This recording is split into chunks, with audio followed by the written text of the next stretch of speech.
Petrol ડીઝલના ભાવ વધારો થતા ઇલેક્ટ્રિક વાહનોની માંગ વધી પરંતુ ઇલેક્ટ્રિક ચાર્જિંગ સ્ટેશનની સ્થિતિ ગંભીર છે।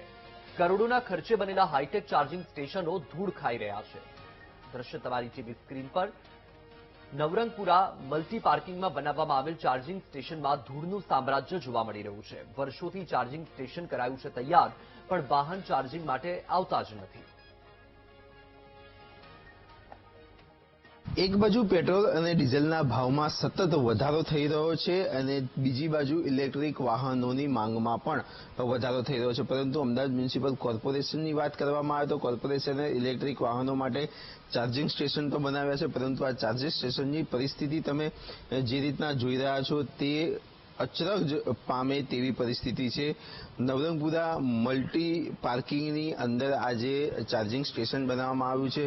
છેલ્લા કેટલાય વર્ષોથી આ સ્ટેશન તૈયાર કરી દેવામાં આવ્યું છે, પરંતુ અહીંયા એક પણ વાહન ચાર્જિંગ કરવા આવતા હોય તેવું લાગી નથી રહ્યું, કારણ કે જે રીતના અત્યારે અહીંની પરિસ્થિતિ છે, તમામ જે મશીનો છે તે મશીનો ઉપર ધૂળ જામેલી છે।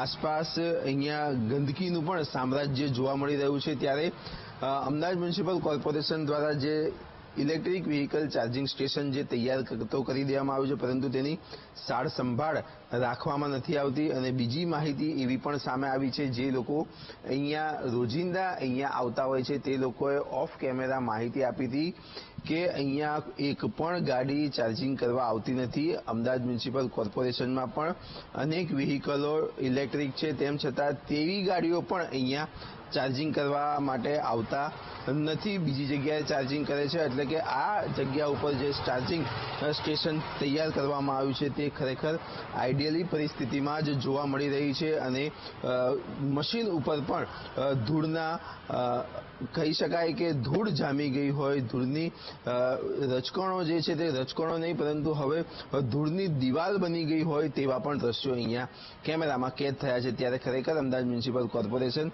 આવા આંતરિક વિસ્તારમાં અને જગ્યા ઉપર બનાવેલા ચાર્જિંગ સ્ટેશનની સાર સંભાળ કરશે કે નહીં તે જોવું રહ્યું। કેમેરામેન પ્રવીણ વાઘેલા સાથે પાર્થ